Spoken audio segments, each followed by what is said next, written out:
Sojourner Truth, Part 4, Twilight. 1864 to 1866, she worked for National Freedoms Relief Association, the NFRA, which sometimes contracted her out to government agencies. Though designated a teacher by the organization, the title teacher, the NFRA paid less than public school teachers.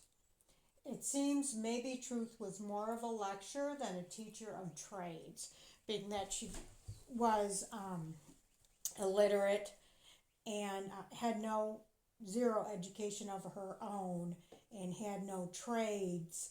She probably was more of an orator, though she did crochet and or knit oftentimes while she spoke to encourage industry among the audience.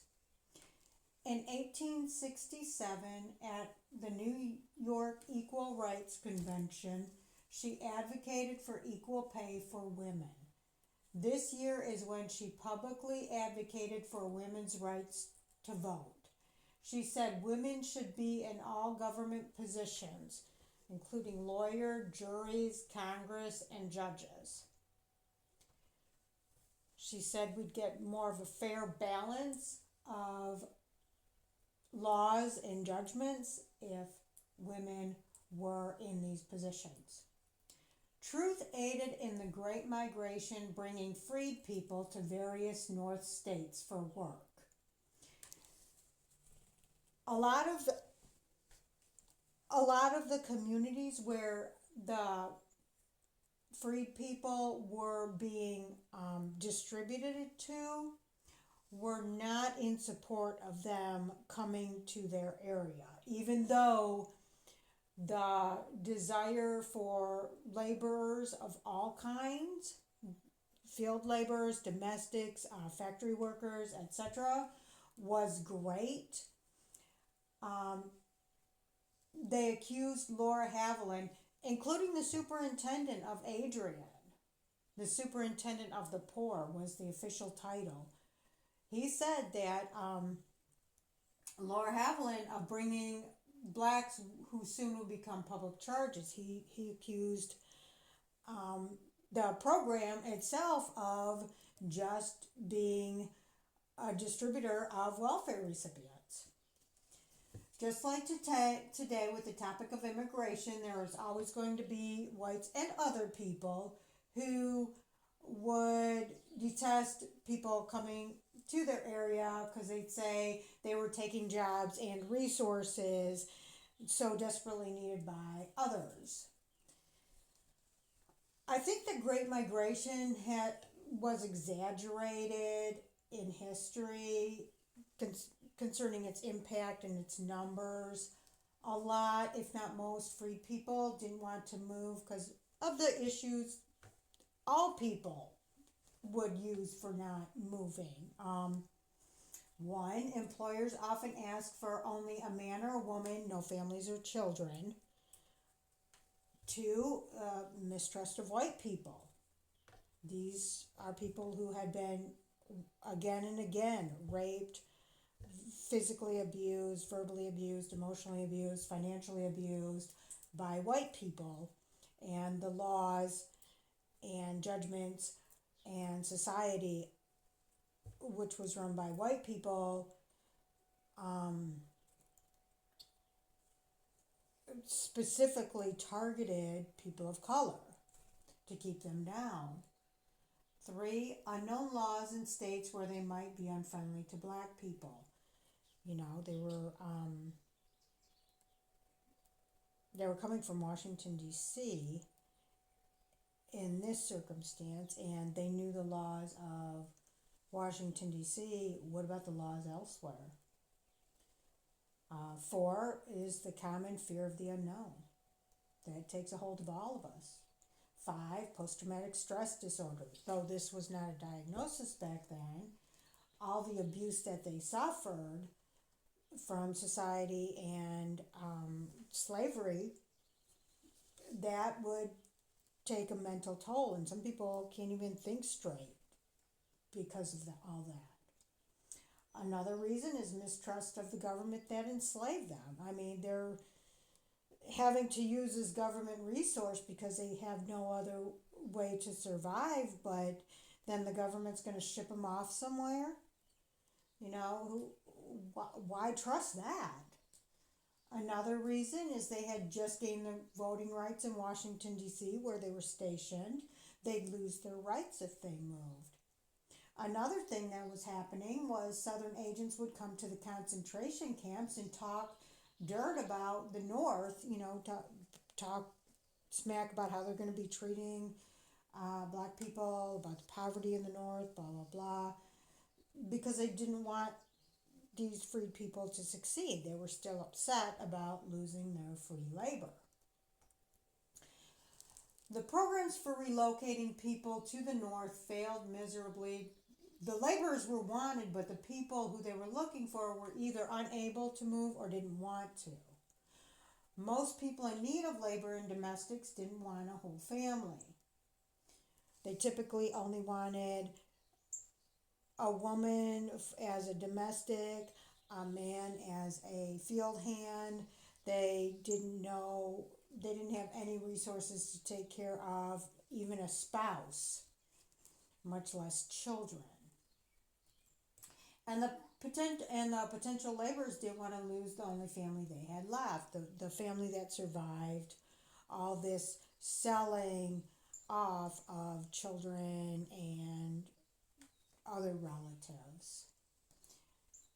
It truly was a program that's only success was breaking up families and promoting rape via allowing young children into households unmonitored by anyone who could put a stop to the abuse. I would also say this was probably true the same with grown women working as domestics. They had no rights. At this time, most places did not allow people of color to file a lawsuit against white people. So anything that happened, they just had to put up with. To me, it sounded just like legalized slavery. When the money inevitably ran out for the relocation programs, Truth returned to Battle Creek. In her 70s now, Truth started her own primitive GoFundMe, asking neighbors, churches, friends for donations for her living expenses. If you think about it, the ravages of slavery were probably aging her prematurely. Plus, she was 70. And healthcare being as primitive as it was, there were probably many infections that ran through her body, making pain for her. Remember, they didn't know about germ theory, washing hands when you go to the bathroom, wiping front to back, that stuff. She also fought for compensation from the Freedmen's Bureau for the little to no pay she received while doing the relocation work. After some time, she did end up receiving a small grant paid out in dividends over time. She was far from done with her activism. The government welched on its problem of the 10 acres and a mule thing. Truth wanted to start a proposal for land for freed people. She had various ideas of how to make this happen, and depending on who she was talking to and what time of life she was, and the more she learned, her ideas ranged anything from each person getting a small plot of land to having a community, a commune, like she had previously been in Harmonia and Northampton. She was yanked around by various political organizations as how to get it started. It was around the 1870s that she started publicly advocating for land grants for freed people. This book, Sojourner, Truth, Slave Prophet Legend, said something about Truth speaking at a celebration in Washington after the 15th Amendment was ratified. The author thinks Truth wouldn't have spoke at the event if she didn't favor it. I disagree. I think it was a what's done is done type of thing, and she was happy that black men got the right to vote, even if it meant women would have to wait their turn. At least something, somebody succeeded in getting her. And so why wouldn't she speak at something like that, even if she was upset that she still didn't have the right to vote. In December 1870, she spoke at a women's suffrage bazaar in Boston. Her arguments for land to former enslaved were as follows. 1. Whites prevented enslaved people from having anything. 2. It'd be cheaper to give land as it would to allow for formerly enslaved people to get back on their feet by working in the land till self-sufficiency. That was a long one. Let me say that again. It's cheaper to give land as it would allow formerly enslaved people to get back on their feet by working the land till they're self-sufficient. As opposed to being on the public charge, the former enslaved people could have their home, have their land, and work it and make a profit without any more need for the government supporting them. A Kansan fan of hers, Byron Smith, invited her out to stay with him as long as she liked. When an old friend of hers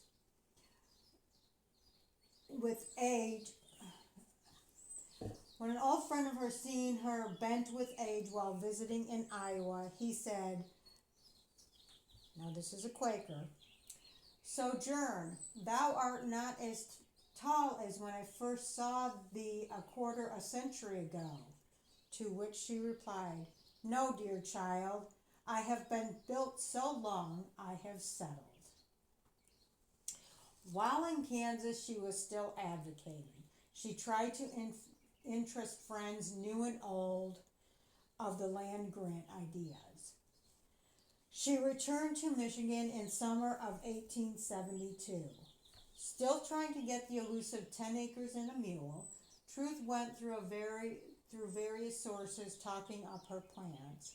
Sometimes it was a grant for each family, other times her idea was getting a large plot of land from the government and setting up a community. Her ideas varied depending on the time and the audience and the conversation surrounding the idea. Finally, when she was able to present her plan to Congress, there was hardly a ripple. Defeated, she returned to Battle Creek in December of 1874.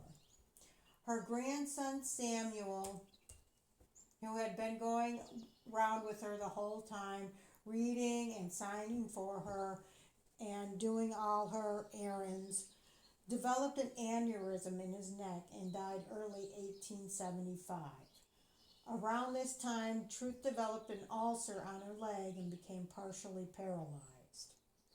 September 1879, Truth, Francis Titus, and Quakers Haviland and Comstock went to Kansas to welcome and establish migrating ex-slaves into the state. Most likely, due to advanced age and declining health, Truth's job was to counsel migrants and inspire interest among whites to the migrants' plight. She also spoke in churches. In January of 1880, Truth returned to Battle Creek for health reasons, mostly due to her ulcers. Dr. Kellogg, the famous Kellogg of the Kellogg cereals, tried to cure her with his quack medicines. Now remember, she's living in Battle Creek, and around that time, Kellogg had become the head of the sanitarium there, and he had that, I don't know if you saw the movie about it, but he had that spa. He turned it into a spa where he used all these quack medicines.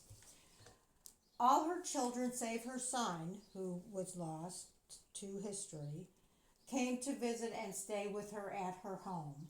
Sojourner Truth died November 26, 1883 at approximately 86 years of age. She had a funeral and was buried in Oak Cemetery.